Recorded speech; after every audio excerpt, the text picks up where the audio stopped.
What if I told you confidence isn't some personality trait you're just born with? That it's actually a skill, something you can practice and get better at, just like learning to play the guitar? Well, we're going to dive into that because the research is super clear. Confidence isn't something you have, it's something you build. So, let's just start with a question for you. And seriously, take a second and really think about it. If you had that deep, unshakable confidence, what would you do differently? Would you go for that big promotion? Finally start that business? Ask that person out? Whatever your answer is, hold on to it. That's your why, and it's basically the fuel for everything we're about to get into. So, what even is confidence when you break it down? At its absolute core, it's a belief. But here's the thing, it's not a belief that you're never going to fail. It's a belief in your ability to handle whatever comes your way, the good, the bad, all of it. It's not about being fearless. It's about trusting yourself enough to face the challenge anyway. And that brings us right to our first big idea.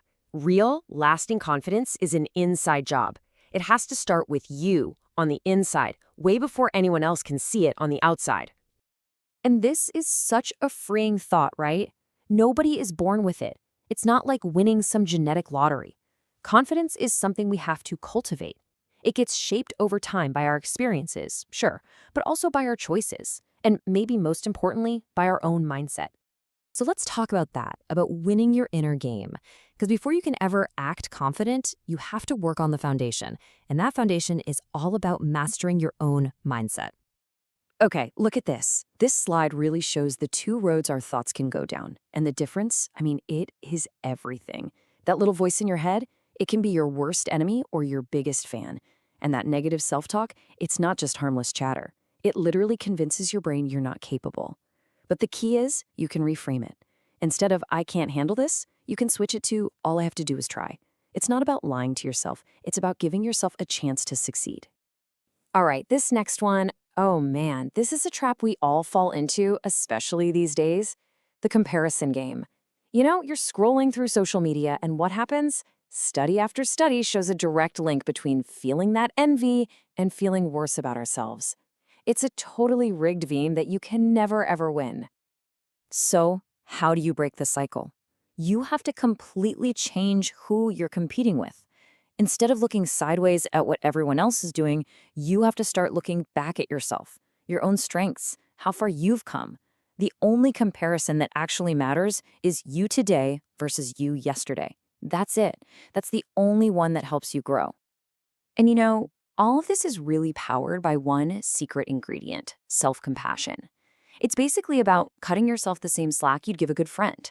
Just understanding that being imperfect isn't some horrible flaw. It's just part of being human.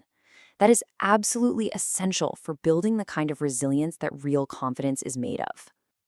Okay, so we've worked on the internal stuff, the mindset. But that's only half the battle. Now let's talk about action. Because, thinking confident thoughts is a great start, but doing confident things, that's what makes it stick. And it all starts with the absolute basics. Seriously, diet, exercise, sleep. These are not luxuries. They're the fuel for your brain. You can't build a skyscraper on a shaky foundation, right? Well, you can't build confidence on a body and mind that are totally exhausted. It's really about respecting yourself enough to give your body what it needs to perform at its best. And now for one of the fastest, though, maybe one of the most difficult ways to build confidence, you gotta face your fears. But here's the secret nobody tells you. You don't wait until you feel confident to do the scary thing. Acting in spite of the fear is how you prove to your own brain that you are way more capable than your anxiety wants you to believe.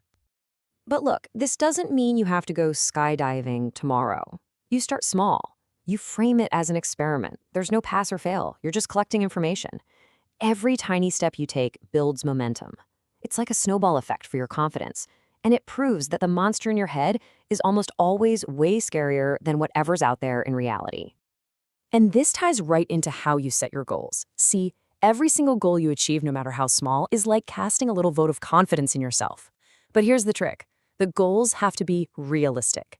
Setting those small, achievable milestones, it creates this amazing feedback loop of success. Each win gives your brain concrete proof that says, see, I told you we could do this. So you're working on your mindset, you're starting to take action. How do you make all this stuff stick for the long haul? Let's talk about creating lasting change. This right here might be the single biggest mental shift you can make. It's about changing your entire relationship with failure. Confident people don't magically avoid making mistakes. They just see mistakes differently. To them, a mistake isn't a final verdict on their abilities. It's just data.